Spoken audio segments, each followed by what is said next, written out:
if they don't make it to the finals, then this might be one of the biggest L's in NBA history. Hot topics. Embiid never had the mentality to win a championship. I don't think he ever will win a championship. The best analysis. But Jokic, he might be the best player in the league this season.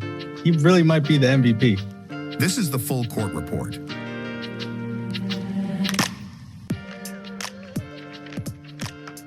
And we're back. You. Episode number 35. Our first playoff episode of the 2024-2025 season. How you guys doing? Doing all right. I had to take a little week off for Easter break, you know, celebrate with family if you celebrate. So we're back. We're ready to go. Talk about some NBA playoffs, baby. Yes, sir. Lots been going on. Playoffs have been a lot of fun. I think it's honestly kind of nice. It would have been cool to, maybe make predictions, before everything started. But I also just like watching the playoffs and kind of getting a feel for how all these series play out. So I think it's cool that we've seen a couple of games already. But to me, and maybe this is just my Nuggets bias, I want to start with this series between them and the Clippers, but not really from a Nuggets perspective. I feel like the Clippers have really shown me something in these playoffs, and I'm really interested in this team's potential down the line. Kawhi Leonard, to me, has been one of the best players in this year's playoffs. He is fifth in total points through 3 games. I think most teams have played 3 games by now. I think the only 2 teams that haven't are Golden State and Houston, who play tonight. But like I said, Kawhi fifth in total points with 82. That's behind Giannis, Brunson, Paolo, and Luka. That said, he's shooting 61% from the field, despite 30% of his field goals being threes. So it's honest, his efficiency and combined with his scoring is incredible right now. He shot 15 of 19 in Game 2 against the Nuggets. He made his first 6 shots of the game, all of which were pull-up jumpers. I just feel like Kawhi has this underrated takeover ability, and I'm not really sure we're giving him enough respect because I feel like the Clippers as a whole, I think they're a great team. It's not necessarily just Kawhi that's doing this. I think Harden is still one of the best decision makers in the league. Zubac has really shown me he's one of the better centers in the NBA. He's really giving Jokic fits, I think, in this series. Norman Powell, who had a great season, especially when Kawhi was out. I think Chris Dunn is one of the best defenders in the NBA. So I feel like they have the makings of a championship level team, in my opinion. Obviously, they have a great coach, Ty Lue. But I don't know. What do you guys think? Do you think the Clippers, moving forward, what do you make of this team? Well, this series, I feel like, anybody can still win it. The Clippers are up 2-1. They play tonight at 6 p.m. Eastern time.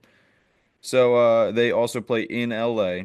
But, if they get the job done, if, that's the case that they move on, I think with, all of their experience, they definitely have a chance at taking down the Thunder, assuming, they move on. They're playing right now, Game 4. Yeah, I mean, Kawhi's won a championship almost by himself, it seems like. James Harden's been conference finals plenty of times, I feel like. They don't really they just have a lot of veterans, a lot of guys who've been around a long time. So a lot of people say it, ESPN, all these podcasters. I feel like experience is definitely like a big help in the playoffs. Guys who have been there before, they know what it takes. I feel like those teams tend to win more. So if, the matchup for next round is Clippers Thunder, I think the Clippers could definitely have a chance. Kawhi, like you said, Jorie, amazing Game 2. He had 39 points. But I don't know. James Harden and Zubac, like you said, dude, they've been balling. Harden had 32 in Game 1, and he was 2 points off during Game 2 to have 20 plus for all 3 games so far. And Zubac was 1 rebound short in Game 3 of having a double-double for all 3 games. So, the Clippers are really doing their thing. Still think that the Nuggets could pull it off. They're only down one game. They get a win tonight, even series. But yeah, dude. I remember saying it in one of the episodes when Kawhi was coming back that Clippers could, they could sneak out of the West. They really could. Yeah, I think the Clippers are really, really good. Kawhi's been on a tear, and I don't think the Nuggets really have anyone to stop him or slow him down. I think a healthy Kawhi completely changes the Clippers and the entire NBA landscape. Like when he's healthy in the playoffs, there's not that many people that can stop him. Like that pull-up midi he's been hitting, like people don't even exist in front of him. He's tough. But I think the Clippers got the Nuggets. Even if they win tonight, even if the Nuggets manage to tie it up 2-2, I think the Clippers are gonna finish it up in 6. No, yeah, I kind of agree with you, Spencer. And, this is me. I don't know how I'm feeling as a Nuggets fan right now, but I just feel like they look a little tired. Michael Porter Jr., he hurt his shoulder, I think, at the end of game 2.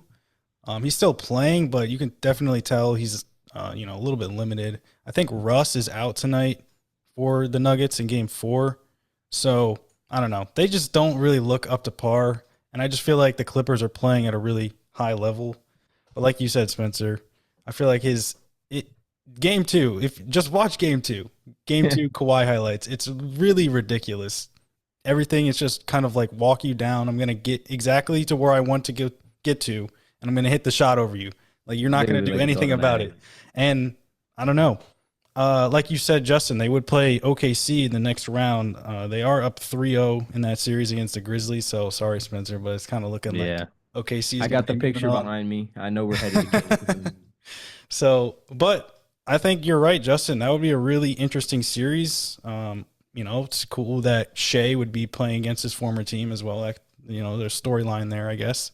But yeah, I mean, this could be really interesting in round 2 for the Clippers and the Thunder, that is.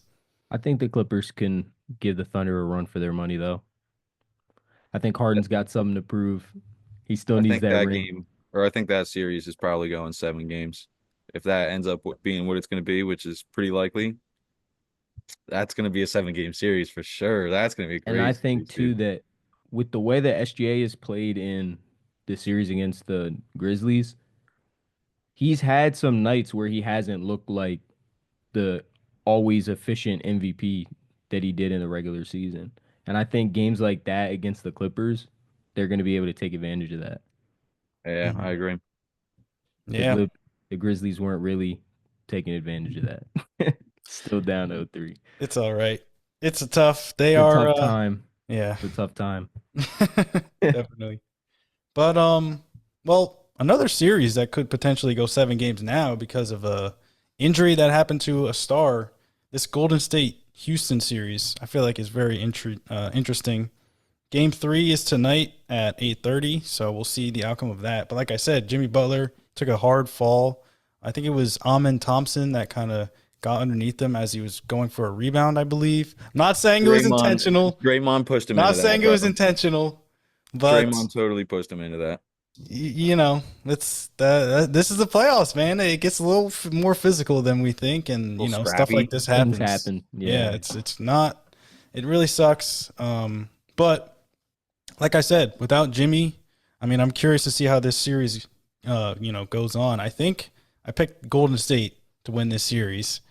They already had stolen, home court advantage in a sense. They did win game 1, I believe, in Houston. So they kind of do have an upper hand going back to Golden State now for 2 games. But what do you guys make of this series now with Jimmy Butler potentially, with his health in jeopardy? I think with Jimmy, no question, I think that the Warriors would be able to win that series. But I think they're a lot more vulnerable without him. Ever since that Jimmy trade, their whole defense and stuff has been completely different. He just adds a whole different element to the Warriors team.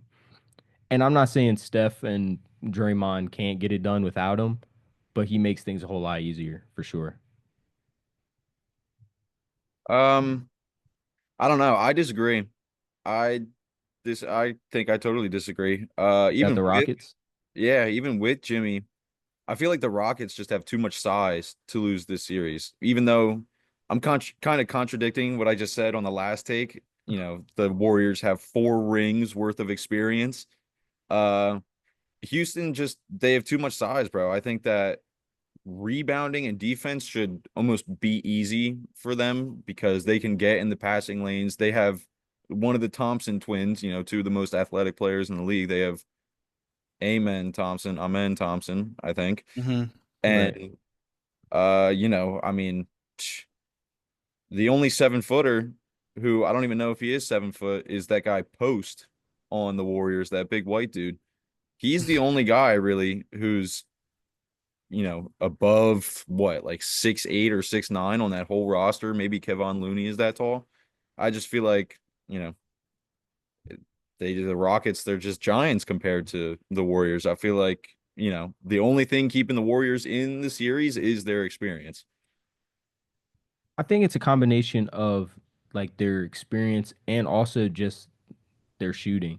Like the shooting Yeah. with the defense, it's like they're playing so fast that they can keep up with a team like the Rockets. I think a lot of other teams might just get run off the court playing as fast as the Rockets can, but not having a 7 footer, while it doesn't help them with rebounds, like it definitely helps how athletic that team is matching up with them.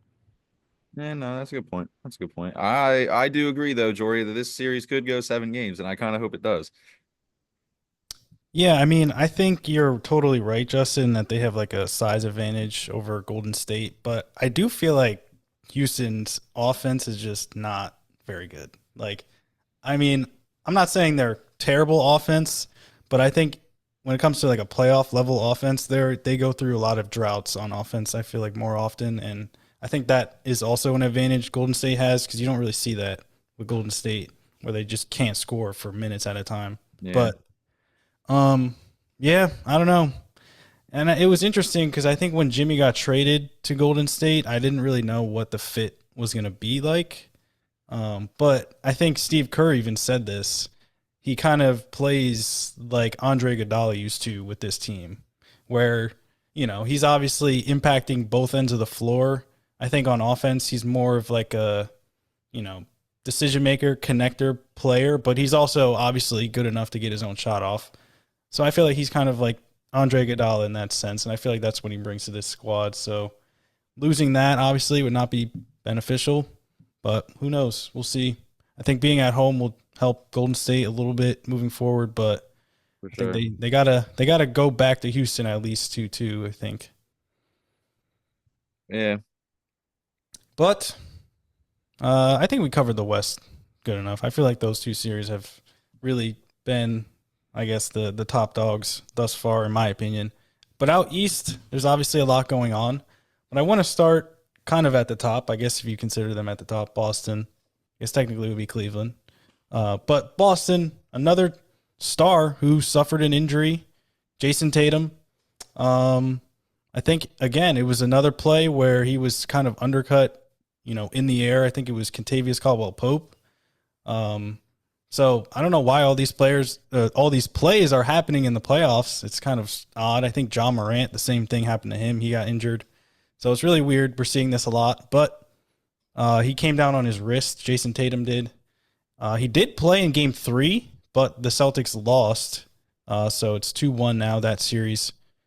I don't know. What do you guys make of Boston right now? I feel like they're probably still going to win this series, but I don't know. I just don't like the vibes with the Celtics right now. I feel like they're dealing with a lot of injuries. Drew Holiday didn't play in game 3.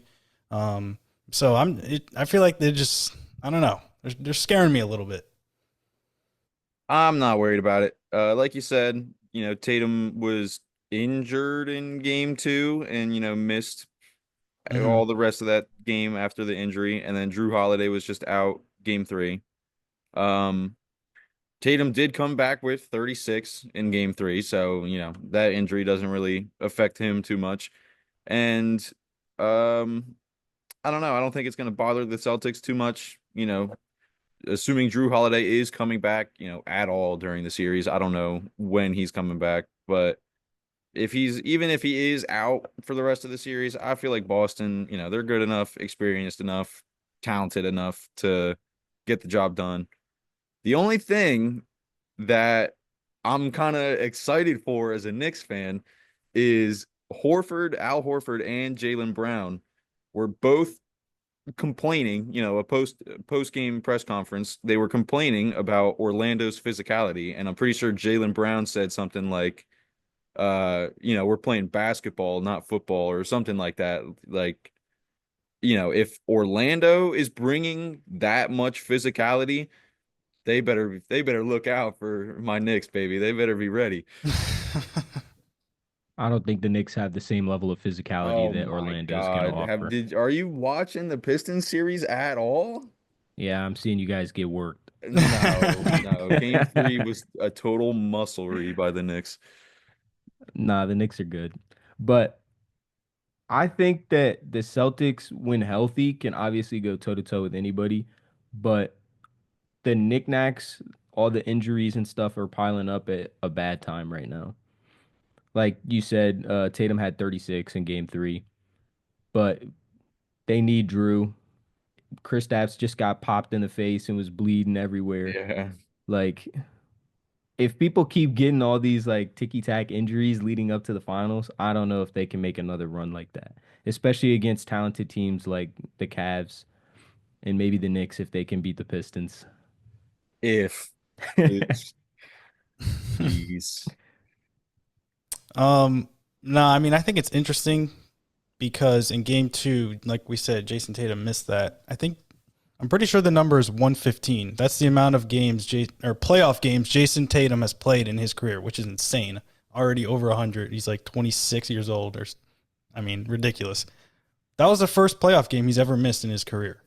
And I feel like that says a lot about, well, one, his durability, but also this injury, him feeling the need that he needed to not play a playoff game. So I feel like that is kind of telling. Like we said, it didn't seem like it impacted him in game three. He had a pretty solid game three despite the loss. But again, I don't know. Jaylen Brown is also dealing with like a knee injury. And like you said, Justin, in the next series, it's either going to be New York or Detroit. I feel like New York has the advantage right now.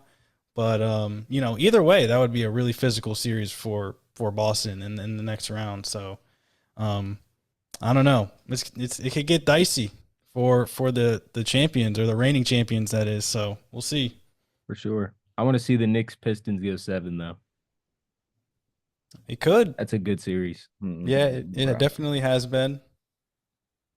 Cade's been frying Knicks y'all. in 5. Come on, Knicks in 5. Well, I mean, speaking of that series, I kind of wanted to talk about that anyway.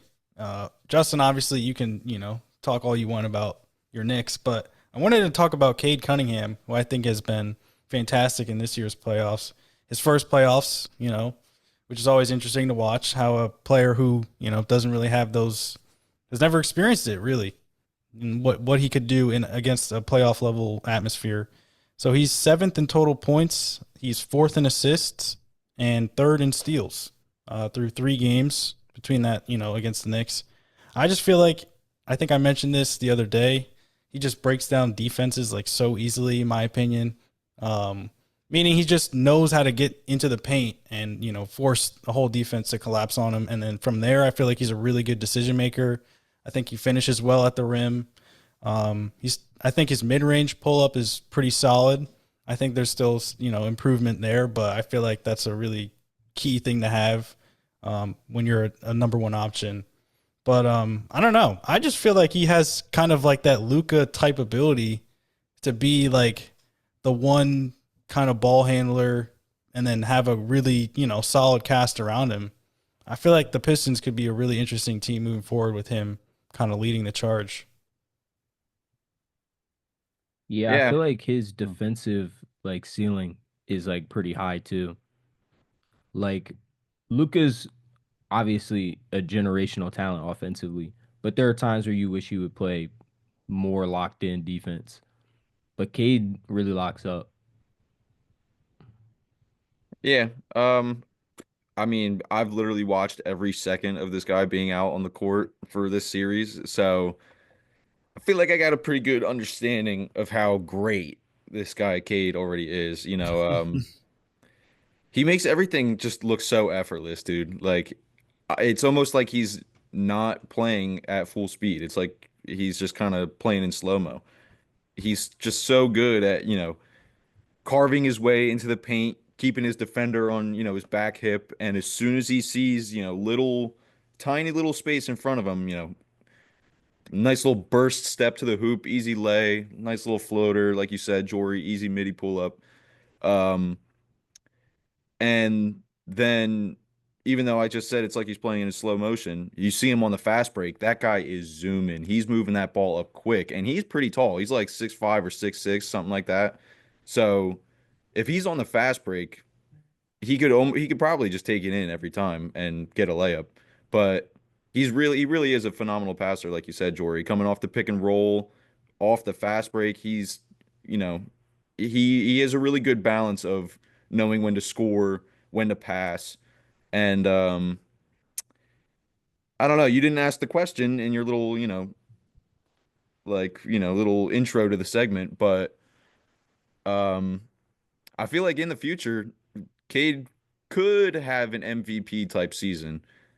I feel like for that to happen, though, he would really kind of have to have a season like how SGA is having right now, where, he's leading the league in scoring, or his team is just so far up into the standings that you can't deny that he's, one of the best players. But I don't know. He's a little quiet. He's a little quiet, not too flashy. You don't really hear about him like off the court on like social media or anything like that. Kind of just does his thing and hoops. So I don't know. I feel like he doesn't have enough media attention on him to be an MVP, at least within like the next 3 years or so. Building off that, then, do you think he has what it takes to be the face of the league, or do you think he could be in that conversation? I Because think I he think could the be in the talent is definitely conversation. there. I feel like, I don't know, in the next like 5 years, when you think of, the players that represent the NBA kind of, I don't know if he'll be like the guy that everybody thinks of, but he'll be in there. Like you think of the NBA, you're gonna think of Cade Cunningham. Because I think he's in a still to great spot me, for like basketball, like Detroit basketball. They take basketball very seriously in that city. Got a lot of good fans. I think it really is going to come down to like team success. I think as an individual player, he's definitely going to meet the criteria to be up there for MVP discussions. But will he be a top two seed, like you were saying? Will he have like a SGA caliber season where the Pistons are just so far above everybody else? I don't know.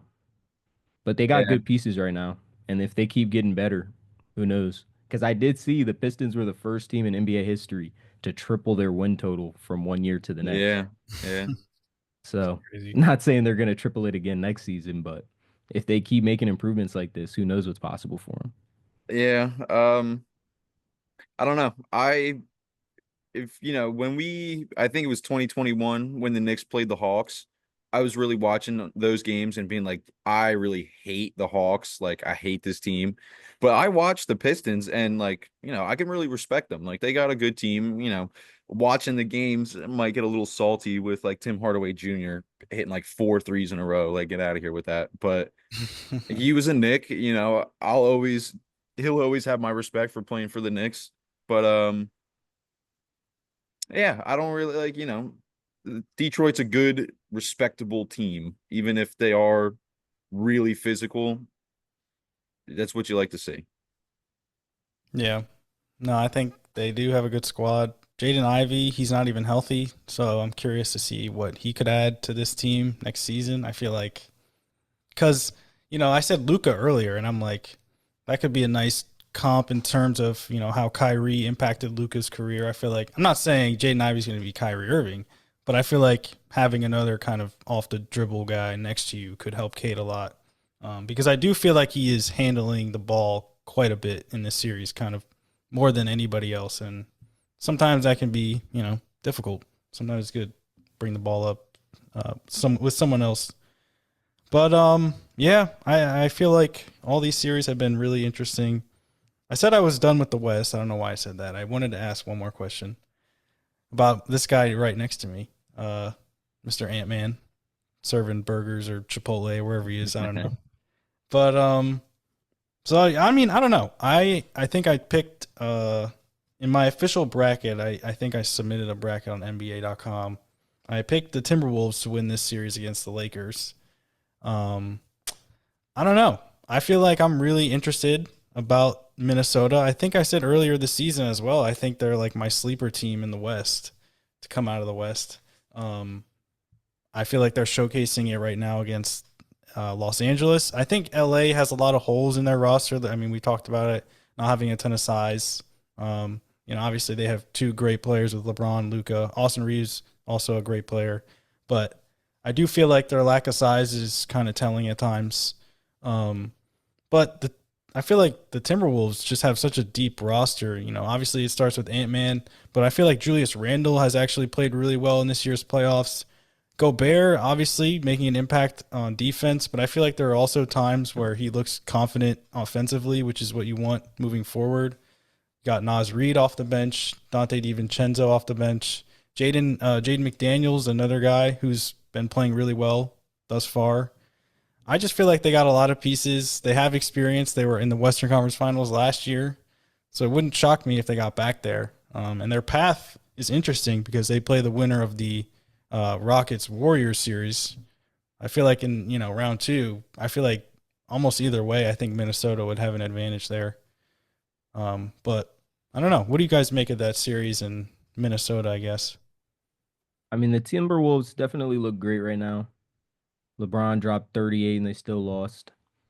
But I don't see Luca putting up 17 again next game. Like I think game 3 or is it game 3 or game 4? Going to be game 4 next Yeah, game. Game game 4. four. Yeah. Game 4, I think they're going to tie it up. It's going to be 2-2. Luca's Yeah, going I to be agree. I agree with you, on a Woods. crazy tear.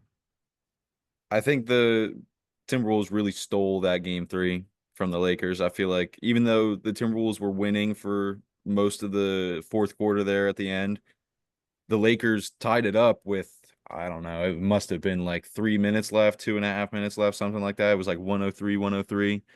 And then Ant-Man just kind of took over, did his thing. He really got the win for him. So I don't know. I feel like LeBron and JJ Redick and everybody, Luca, they'll all make the adjustments.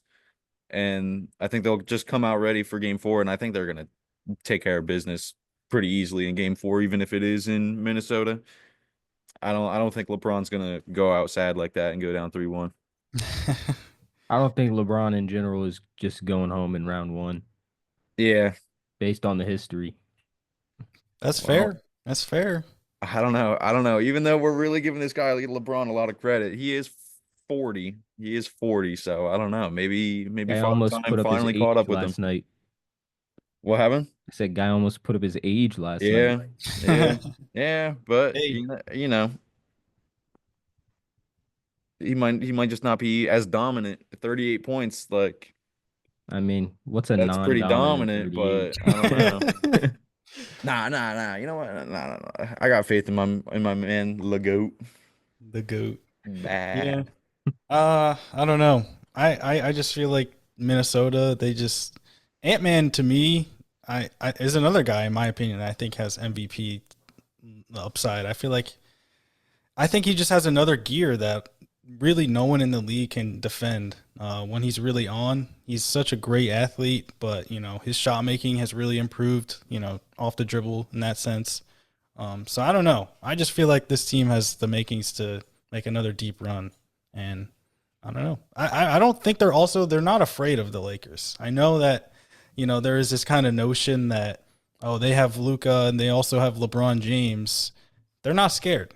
They're not scared. They weren't scared of the Nuggets last season. They weren't afraid. I mean, they didn't win the series against the Mavericks, but like they play up to their opponent, I think. And I think they bring a level of physicality that a lot of teams don't expect. And who knows? I feel like that series is going to be really interesting down the stretch. Yeah. I Yeah, do they're gotta hooping for sure. say though, Jory, that little like 4-man tandem of Edwards, McDaniels, Julius Randle, and Rudy Gobert is like that's a lot of size, and especially Julius and Rudy Gobert. They like to be banging dudes, as Charles Barkley would say. Whoa. When a guy's banging you, they really like to bang guys. So Yeah, I don't know. But You sounded like Reggie on that podcast. yeah, I mean, no, I mean you're right. You're right though. They are like a bruising team. You can't forget about Mike Conley, still Yeah, out there, the facts. veteran. I feel Go like Conley. he definitely makes an impact. But yeah, like I mean, I've seen it firsthand. As a Nuggets fan, I know what this team is. So I just feel like And like I just said, wait they're until not Rob scared. Dillingham starts putting it together too. It's a good point. Like that team could get even crazier. Yeah. And Nas Reed. Shout out Big Jelly. Definitely. But yeah. I mean, that's all I have in my on my little rundown here, but I don't know if you guys have any final words you want to talk about, anything else before we sign off. Knicks in 5, and just like my name says, bring on the Celtics, baby. We want Celtics. We want Boston. Oh, wait, before we dip out of here. What do you guys think about the Pacers Bucks? I Yeah. think Pacers are taking that in 6 games.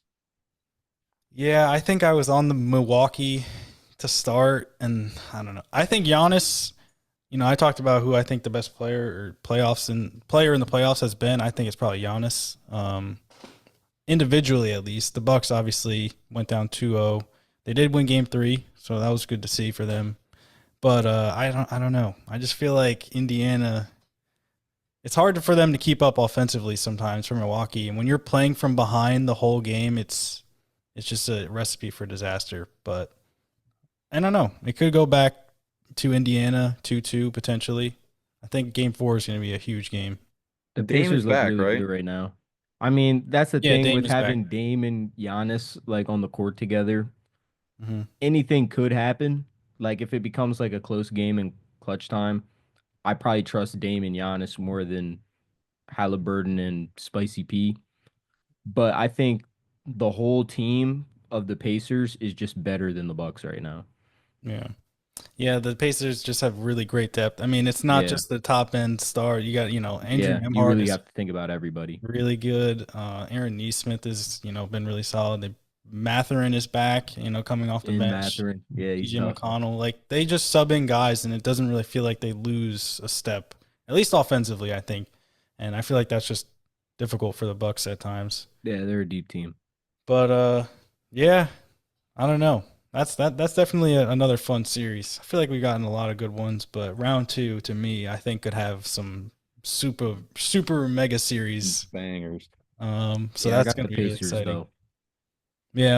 Yeah, probably Indiana. But I don't know. I guess shout out Shador Sanders. Sorry you fell in the draft. And yeah, that's all I got. Shout out Joe Shane. What an amazing draft for the New York Giants. No. I'm not feeling the draft, Joe. Nah. Spencer's a Giants fan, but he's a Giants hater at the same time. I'm not a Giants hater. sense. I just feel like if Shador was going to be available in the 4th round, why are we even taking Jackson Dart in the 1st round? Maybe you Like, didn't know. The Ole Miss to Giants connection, bro. I feel like somebody knew something. It's that Ole Miss to Giants connection. Yeah, he's the next I Eli. don't know. I would rather take a flyer on Shador in the 3rd or 4th round than trade back up into the 1st to get Jackson Dart. I mean, shout out Jackson Dart, though. Hopefully that guy cooks for the Giants, but I just feel like they gave up a lot to go and get him when there were other comparable options available at a much lower price tag. You might be onto something. I thought it was a great draft. Yeah, we'll see. Only time will tell. Yeah, hopefully But- I'm wrong. Yeah. Well, good stuff. Sorry, Toby couldn't join us, but he'll be back soon, I'm sure. Shout out Toby. The Nets still suck. Yeah, he's actually not allowed to do any playoffs because his team didn't make the playoffs. But all right. Well, until next time, we'll be seeing you.